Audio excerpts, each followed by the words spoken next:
মাহি ববি বা অন্য অভিনেত্রীদের সঙ্গে একটা কম্পিটিশন চলে আসছে, এখন নিজেকে কিভাবে প্রিপেয়ার করবেন?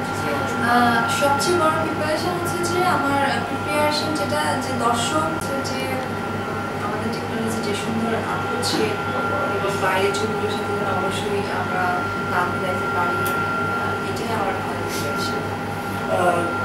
শাকিব ভাইয়ের সঙ্গেই তো অভিনয় করছেন আপনার বাই সিনেমাতে, অন্য অভিনেতাদের সঙ্গে অভিনয় প্রস্তাব আসে, আপনি কি করবেন?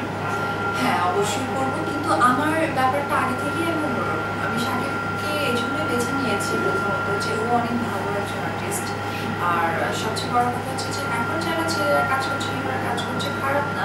রিসেন্টলি আমি বেশ কয়েকজনের সাথে হয়তো বা কাজ করবো, এখন আমি নাম প্রকাশ করছি না, যখন আমি করে ফেলবো বা সাইন করবো তখন জানাবো। বাট বিগত দিনে কিন্তু আমি কাজ করেছি মান্না ভাই, আমিন খান, রিয়াজ ভাই, ফেরদৌস ভাই, ইভেন ইমন আর হচ্ছে কি সম্রাট ভাই, রাজা কামালের ছেলে, ওরা কিন্তু আমার হাত ধরেই এই ফিল্মে আসা। তারাই ফার্স্ট হিরো যখন হয়েছে আমার সাথে কিন্তু করা তো হয়েছে। মাঝখানে লং টাইম তো আমি কোনো হিরো খুঁজে পাইনি। রিয়াজ ভাইও তো তারপরে হচ্ছে ফেরদৌস ভাইও প্রায় ইন্ডিয়া করছে, তখন কিন্তু আমি হিরো পাইনি, হিরোর একটা প্রবলেম ছিল। তো এখন যেটা হয়েছে যে আবার কিন্তু আসছে বাপ্পি, সাইমন, আরিফিন শুভ কাজ করছে আবার নতুন করে।